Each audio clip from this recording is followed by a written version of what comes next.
Hi friends.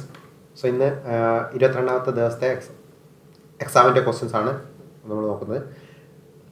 So പഠിക്കാൻ തന്നിട്ടുള്ള topic 6ാം ക്ലാസ്സിലെ സോഷ്യൽ സയൻസിൻ്റെ 9ാമത്തെ ചാപ്റ്റർ മധ്യകാല ഇന്ത്യയും, അതേപോലെ LDCയുടെ 2021 മെയിൻ എക്സാമിൻ്റെ 20 മുതൽ 50 വരെയുള്ള ക്വസ്റ്റ്യൻസുമാണ് നോക്കി വരാൻ പറഞ്ഞിട്ടുണ്ടായിരുന്നത്.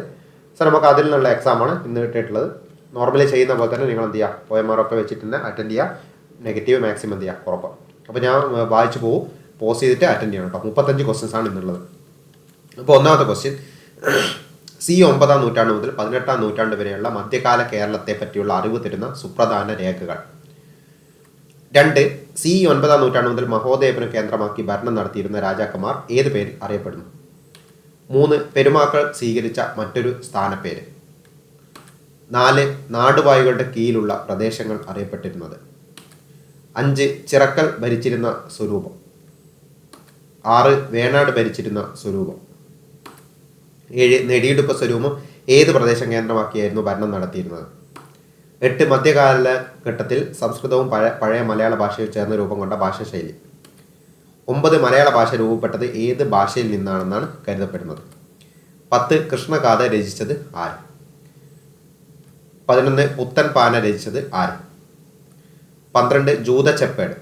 അതിൽ കറക്റ്റായിട്ടുള്ള ABCD ഓപ്ഷനിൽ ഏതാണ് കറക്റ്റായിട്ടുള്ളതെന്നാണ്. 12, 2 സ്റ്റേറ്റ്മെൻറ്റ്. ഒന്നാമത്തെ സ്റ്റേറ്റ്മെൻറ്റ്, പെരുമാൾ കാലത്ത് കൃഷിഭൂമിയുടെ ഉടമസ്ഥാവകാശം ബ്രാഹ്മണർക്കായിരുന്നു. പെരുമാൾ കാലത്ത് ഭൂമിയിൽ നേരിട്ട് അധ്വാനിച്ചിരുന്നവർ ആളടിയന്മാർ എന്നറിയപ്പെട്ടു. 14, 15ാം നൂറ്റാണ്ടിൽ കേരളത്തിലെത്തിയ ചൈനീസ് സഞ്ചാരി. 15, ഒന്നാമത്തെ സ്റ്റേറ്റ്മെൻറ്റ്, അറബി മലയാളത്തിൽ രചിച്ച കൃതിയാണ് മുഹിയുദ്ദീൻ മാല. 2, അർണോസ് പാതിരിയാണ് പുത്തൻമാന രചിച്ചത്. 16, താഴെ തന്നിരിക്കുന്ന ക്ഷേത്രകലകളിൽ പെടാത്തത് ഏത്? 17, ശങ്കരനാരായണീയം. 18, ബുദ്ധകേന്ദ്രങ്ങളോട് ചേർന്ന വിദ്യാലയങ്ങൾ അറിയപ്പെട്ടത്. 19, സ്റ്റേറ്റ് ഇലക്ഷൻ കമ്മീഷണർ നിയമനവുമായി ബന്ധപ്പെട്ട ശരിയായ പ്രസ്താവനകൾ ഏവ? 20, കേരള കൃഷി വകുപ്പിന് കീഴിലുള്ള സംസ്ഥാന കീട നിരീക്ഷണ കേന്ദ്രം, അതായത് Kerala centre for pest management, സ്ഥിതി ചെയ്യുന്നത് ഏത് ജില്ലയിലാണ്? 21, താഴെ പറയുന്നവയിൽ ഭരണഘടനാ സ്ഥാപനം അല്ലാത്തത് ഏത്? 22, ഇന്ത്യയിലെ സംസ്ഥാന ഗവർണറായി നിയമിക്കപ്പെടുന്നതിനുള്ള യോഗ്യതകൾ വിവരിക്കുന്ന ഭരണഘടന ആർട്ടിക്കിൾ ഏത്? 23, ഇന്ത്യയിലെ സാർവത്രിക പ്രായപൂർത്തി വോട്ടവകാശവുമായി ബന്ധപ്പെട്ട് താഴെ കൊടുത്തവയിൽ ശരിയായ പ്രസ്താവനകൾ ഏവ? 24, കൂറുമാറ്റ നിരോധന നിയമവുമായി ബന്ധപ്പെട്ട ശരിയായ പ്രസ്താവനകൾ ഏവ? 25, ശരിയല്ലാത്ത ജോഡികൾ ഏതെല്ലാം? 26, കേരള സാമൂഹ്യനീതി വകുപ്പിന് കീഴിൽ പ്രവർത്തിക്കുന്ന ആശാഭവനുമായി ബന്ധപ്പെട്ട ശരിയായ പ്രസ്താവന അല്ലെങ്കിൽ പ്രസ്താവനകൾ ഏവ? 27, ഇന്ത്യൻ ഭരണഘടനയിൽ പൗരത്വം വിശദീകരിക്കുന്ന ആർട്ടിക്കിൾ ഏത്?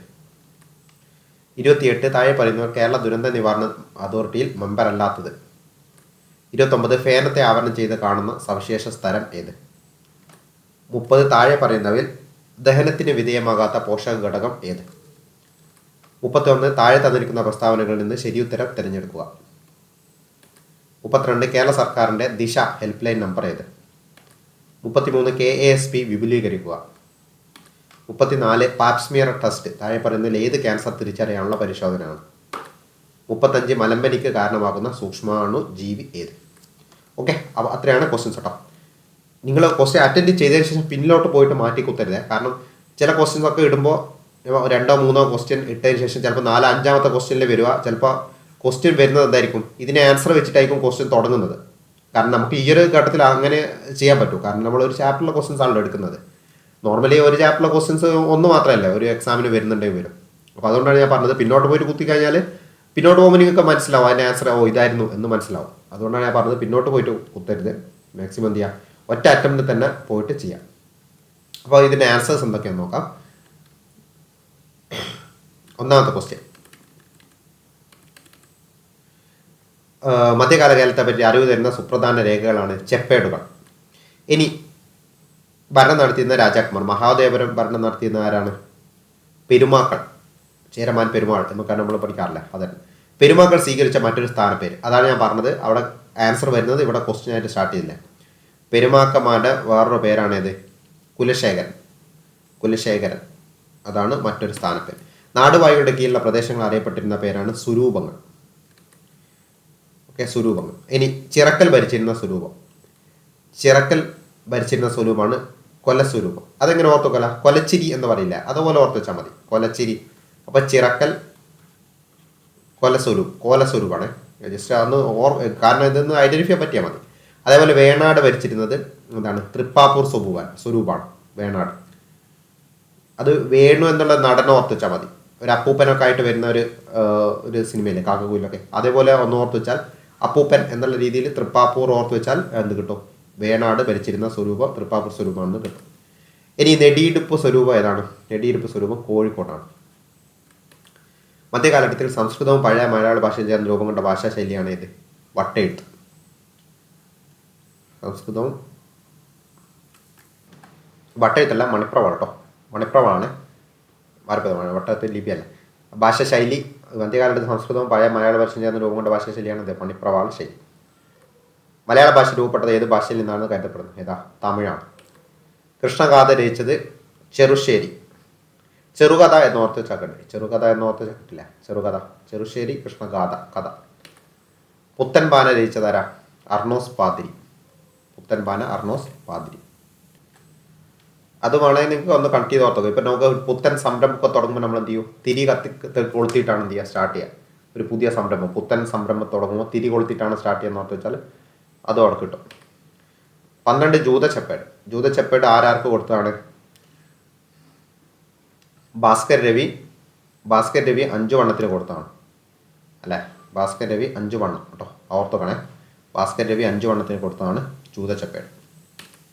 ഇനി ഒന്നാം സ്റ്റേജ്, പെരുമാൾ കാലത്ത് കൃഷിഭൂമിയുടെ ഉടമസ്ഥാവകാശം ബ്രാഹ്മണർക്കായിരുന്നു. പെരുമാൾ കാലത്ത് ഭൂമിയിൽ നേരിട്ട് അധ്വാനിച്ചെന്ന് അറിയപ്പെട്ടത് ആളടിയാന്മാർ കേട്ടോ. ആണ് 2 ശരിയാണ്. 1, 2 ശരി. 15ാം നൂറ്റാണ്ടിൽ കേരളത്തിലെത്തിയ ചൈനീസ് സഞ്ചാരിയാണ് മാഹ്വാൻ. അറബി മലയാളത്തിൽ രചിച്ച കൃതിയാണ് മുഹിദ്ദീൻ. ശരിയാണ്. അർണോസ് പാതിരിയാണ് പുത്തൻപാന രചിച്ചത്. അതും ശരിയാണ്.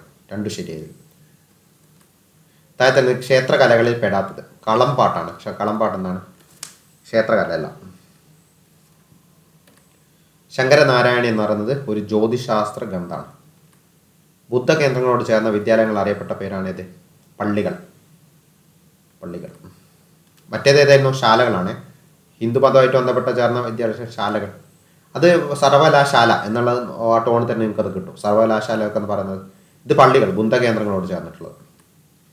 ഇനി നമ്മൾ LD-യിലുള്ള ക്വസ്റ്റ്യൻസ് ആണ്. ഞാൻ ജസ്റ്റ് വായിച്ചു പോയുള്ളൂ, കാരണം ഡീറ്റെയിൽ ആയിട്ട് നമ്മൾ ഓൾറെഡി LD-യിൽ വീഡിയോ എടുത്തപ്പോൾ പറഞ്ഞിട്ടുണ്ട്. നിങ്ങൾക്ക് അത് ലിങ്ക് കാണാം. ഞാൻ ജസ്റ്റ് ആൻസർ വായിച്ചിട്ട് മാത്രമേ പോകുന്നുള്ളൂ കേട്ടോ. ഇതിൽ സ്റ്റേറ്റ് ഇലക്ഷൻ കമ്മീഷൻ നിയമിക്കുന്ന ഗവർണറാണ്. ശരിയാണ്. പിന്നെ കാലാവധി 65 വയസ്സ് ഓർ 5 വർഷം. അതേപോലെ ഭരണഘടന അനുച്ഛേദം 243K പ്രകാരമാണ് കമ്മീഷണറെ നിയമിക്കുന്നത്. അപ്പോൾ 1, 2, 3 എന്താണ്? അല്ല, 1, 3, 4 ശരിയാണ്. ഓപ്ഷൻ ബി ആണ്. അടുത്ത വർഷം കേരള കൃഷി വകുപ്പിന് കീഴിലുള്ള സംസ്ഥാന കീടനിരീക്ഷണ കേന്ദ്രം സ്ഥിതി ചെയ്യുന്നത് ഏത് ജില്ലയിലാണ്? അവിടെയാണ് ആലപ്പുഴ. അത് വേണമെങ്കിൽ നിങ്ങൾക്ക് എങ്ങനെ ഓർത്തോക്കാം? കീടം, പുഴു എന്നുള്ള രീതിയിൽ, പുഴു അല്ലെങ്കിൽ കീടം എന്നുള്ള രീതിയിൽ ഒന്ന് നടത്തിയാൽ അവിടെ ഓർമ്മ വരും. 21 തായ്പന്നയിൽ ഭരണഘടനാ സ്ഥാപനം അല്ലാത്തത് ഏത്? ഇതിൽ നിങ്ങൾ നോക്കേണ്ടത് ആർട്ടിക്കിൾ ഏതാ ഇല്ലാത്തതാ. നമ്മൾ ആർട്ടിക്കിൾ പഠിക്കാത്തത് ഏതാ നോക്കാം. അതായിരിക്കും സ്ഥാപനം അല്ലാത്തത്. അപ്പോൾ നമുക്ക് സംസ്ഥാന മനുഷ്യാവകാശ കമ്മീഷൻ ഒന്നും ആർട്ടിക്കിൾ ഇല്ല. അപ്പോൾ അത് ഭരണഘടനാ സ്ഥാപനമല്ല. വിവരാവകാശ കമ്മീഷനും എന്തല്ല ഭരണഘടനാ സ്ഥാപനമല്ല. അപ്പോൾ 3, 4 ആണ് ഇതിൻ്റെ ആൻസറായിട്ട് വരിക. ഇന്ത്യയിലെ സംസ്ഥാന ഗവർണർ നിയമിക്കപ്പെടുന്നതിനുള്ള യോഗ്യതകൾ വിവരിക്കുന്ന ഭരണഘടന ആർട്ടിക്കിൾ ഏത്? യോഗ്യതയാണ് ഏതാ? 157. ആർട്ടിക്കിൾ 157 ആണ്. Next question 23. ഇന്ത്യയിലെ സാർവത്രിക പൗരത്വ വോട്ടവകാശം ബന്ധപ്പെട്ട താഴെ പറയുന്നവയിൽ ശരിയായിട്ടുള്ള പ്രസ്താവന കേട്ടോ. ശരിയായിട്ടുള്ള പ്രസ്താവനകളാണ് എടുത്തെഴുതേണ്ടത്. 1950 ജനുവരി 26 ഭരണഘടന നിലവിൽ വന്ന മുതൽ സാർവത്രിക പ്രായപൂർത്തി വോട്ടവകാശം നിലവിൽ വന്നു. ശരിയാണ്. 327 അല്ല, പ്രായപൂർത്തി വോട്ടവകാശം 326 ആണ്. 1989 61 ഭരണഘടനാ ഭേദഗതി പ്രകാരമാണ് വോട്ടിംഗ് പ്രായം 21 നിന്ന് 16 കുറച്ച്. അത് ശരിയാണ്. അടുത്തത് ശരിയാണ്. ഇതൊരു ജനറൽ സ്റ്റേറ്റ്മെൻറ്റ് തന്നാൽ ശരിയാവുന്ന ചാൻസ് കൂടുതലായിക്കോട്ടോ. ഇതൊരു ജനറൽ സ്റ്റേറ്റ്മെൻ്റ് ആണ്. അത് കറക്റ്റ് അങ്ങനെ വരുമ്പോൾ നിങ്ങൾക്ക് അത് ഐഡൻറ്റിഫൈ ചെയ്യാൻ പറ്റണം. ഇതിൽ വരിക 1, 3, 4. 1, 3, 4 ഓപ്ഷൻ ഡി ആണ്. കുറുമാറ്റ നിരോധനവുമായി ബന്ധപ്പെട്ട ശരിയായ പ്രസ്താവനകൾ ഏവ? ഇതൊക്കെ ഇമ്പോർട്ടൻ്റ് ആണ്, നല്ല ഇമ്പോർട്ടൻ്റ് ആട്ടോ. ഇതൊക്കെ ഇടയ്ക്ക് ഇങ്ങനെ ചോദിക്കുന്നുണ്ട്. ഇതിലേതാ? 52 ഭേദഗതി പ്രകാരം നിലവിൽ വന്നു. ശരിയാണ്. 90 നിലവിൽ വന്നത്. അത് തെറ്റാ. ഭരണഘടന 10 ഷെഡ്യൂളിലാണ് ഉൾപ്പെടുത്തിയിരിക്കുന്നത്. ശരിയാണ്. 107 ഭരണഘടന അനുച്ഛേദത്തിൽ പതിവ്. അത് തെറ്റാ. അപ്പോൾ 1, 3 കേട്ടോ. ഡീറ്റെയിൽ ആയിട്ട് ഞാൻ വീഡിയോ പറഞ്ഞിട്ടുണ്ട്, അതുകൊണ്ടാണ് ഉള്ളിലേക്ക് അധികം കടക്കാത്തത്. വെരി ഡീപ്പായിട്ട് ഞാൻ ഓരോ ക്വസ്റ്റ്യൻ എടുത്ത് ഞാൻ ഡിസ്കസ് ചെയ്തിട്ടുണ്ട്. ഇനി ശരിയല്ലാത്ത ജോഡികൾ ഏതെല്ലാം? BR അംബേദ്കർ ഭരണഘടനാ ഡ്രാഫ്റ്റിംഗ് കമ്മിറ്റി ചെയർമാനാണ്. ജവഹർലാൽ നെഹ്റു ഭരണഘടനാ നിർമ്മാണ താൽക്കാലിക അധ്യക്ഷൻ തെറ്റാണ്. താൽക്കാലിക അധ്യക്ഷൻ സച്ചിദാനന്ദ സിൻഹ ആയിരുന്നു. രാജേന്ദ്ര പ്രസാദ് ഭരണഘടനാ നിർമ്മാണ അധ്യക്ഷനായിരുന്നു, ശരിയാണ്. സച്ചിദാനന്ദ സിൻഹ ഭരണഘടന ആമുഖം എഴുതി, അതും തെറ്റാണ്. അപ്പോൾ ഒന്നും ഇതിൽ തെറ്റല്ലേ കണ്ടുപിടിക്കുന്നത്, ശരിയല്ലാത്ത ജോഡികളാണ് കണ്ടുപിടിക്കണം കേട്ടോ, മറന്നുകൊണ്ട. ശരിയല്ലാത്തത് 2ഉം 4ഉമാണ്. കേരള സാമൂഹ്യ നീതി വകുപ്പിന് കീഴിൽ പ്രവർത്തിക്കുന്ന ആശാഭവനുമായി ബന്ധപ്പെട്ട ശരിയായ പ്രസ്താവനകൾ എഴുതുക. മാനസികാരോഗ്യം ഭേദമായിട്ടും ആരും ശുശ്രൂഷിക്കാനില്ലാത്ത നിരാലംബരായി കഴിയുന്നവർക്കുള്ള സ്ഥാപനം, അത് ശരിയാണ്. അതാണ് ഇതിൽ ശരി. ബാക്കി വയോജനങ്ങളെ പകൽ സമയമൊന്നുമല്ല. അപ്പോൾ 1 മാത്രമേ ശരിയായിട്ടുള്ളൂ. സി ആണ് ആൻസർ. ഇന്ത്യ ഭരണഘടനയിൽ പൗരത്വം വിശദീകരിക്കുന്ന ആർട്ടിക്കിൾ ഏതാ? 5 മുതൽ 11 വരെയാണ് സിറ്റിസൺഷിപ്പ് അല്ലെങ്കിൽ പൗരത്വം വിശദീകരിക്കുന്ന ആർട്ടിക്കിൾ. താഴെ പറയുന്നത് കേരള ദുരന്ത നിവാരണ അതോറിറ്റിയിൽ മെമ്പർ അല്ലാത്തത് ഏതൊക്കെയാ? ആരോഗ്യവകുപ്പ് മന്ത്രി അതിലില്ല, കൃഷി വകുപ്പ് മന്ത്രിയും അതിലില്ല. അപ്പോൾ 3ഉം 4ഉമാണ് അതിലില്ലാത്തത്, മെമ്പർ അല്ലാത്തത് കേട്ടോ. ഇതിനെപ്പറ്റി ഞാൻ ഡീറ്റെയിൽ ആയിട്ട് പറഞ്ഞിട്ടുണ്ട്, ഞങ്ങളത് കാണുന്ന വീഡിയോ. 29 ഫേനത്തെ ആവരണം ചെയ്ത് കാണുന്ന സവിശേഷ സ്ഥലം ടോണോപ്ലാസ്റ്റ്. ഓക്കെ, അത് ഞാൻ പറഞ്ഞിട്ട് ഫേനിൻ്റെ ചുറ്റുമായിട്ട് മിക്കവാറും എന്തായിരിക്കും ടണ്ണ് കണക്കിന് പൊടി ഉണ്ടാവും. നോർമലി നമ്മൾക്ക് പറ്റി പിടിച്ച് കിടക്കുന്നതാണ്. അതുപോലെ ഓർത്ത് വെച്ചാൽ മതി, ടോണോപ്ലാസ്റ്റ് ടണ്ണ് കണക്കിന് എന്നുള്ളത്. താഴെ പറയുന്നത് ദഹനത്തിന് വിധേയമാകാത്ത പോഷക ഘടകം ഏതാണെന്നുള്ളതാണ്. ധാതുക്കളാണ് ദഹനത്തിന് വിധേയമാകാത്തത്. അത് നിങ്ങൾക്ക് അല്ലാതെ തന്നെ അറിയാം. ധാന്യങ്ങൾ ദഹിപ്പിക്കുന്ന എൻസൈംസ് നമ്മൾ പഠിക്കുന്നുണ്ട്, കൊഴുപ്പ് ദഹിപ്പിക്കുന്നതും പഠിക്കുന്നുണ്ട്, പ്രോട്ടീൻ ദഹിപ്പിക്കുന്നതും പഠിക്കുന്നുണ്ട്. ധാതുക്കൾ ദഹിപ്പിക്കുന്ന ഒരു എൻസൈം നമ്മൾ ഇതുവരെ പഠിച്ചില്ല. അത് ആ രീതിയിൽ തന്നെ എന്ത് ചെയ്യുക, എലിമിനേറ്റ് ചെയ്തിട്ട് കണ്ടുപിടിക്കും. താഴെ തന്നിരിക്കുന്ന പ്രസ്താവനകൾ ശരിയുത്തരം തിരഞ്ഞെടുക്കുക. ഇതിലെ ക്രമവംഗത്തിൽ മാതൃകോശം വെച്ച് 2 പുത്തികാശം രൂപപ്പെടുന്നു, ശരിയാണ്. ക്രമവംഗം ശരീരകോശങ്ങൾ വെച്ചെടുക്കുന്നത് ശരിയാണ്. ഊനവംഗത്തിൽ 2 പുത്തികോശങ്ങളല്ല, ഇതും ശരിയാണ്. ഉന്നവംഗം ബീജകോശങ്ങൾ വെച്ച് നടക്കുന്നു. 1, 2, 4 ശരി. ഇതിൽ കേരള സർക്കാരിൻ്റെ ദിശ ഹെൽപ്പ് ലൈൻ നമ്പർ 1056. ഞാൻ പറഞ്ഞിട്ട് 1956 കേരളം നിലവിൽ വന്നത് എന്ന രീതിയിൽ 56 ഓർത്ത് വെച്ചാൽ മതി. KSP വിപുലീകരിക്കുക.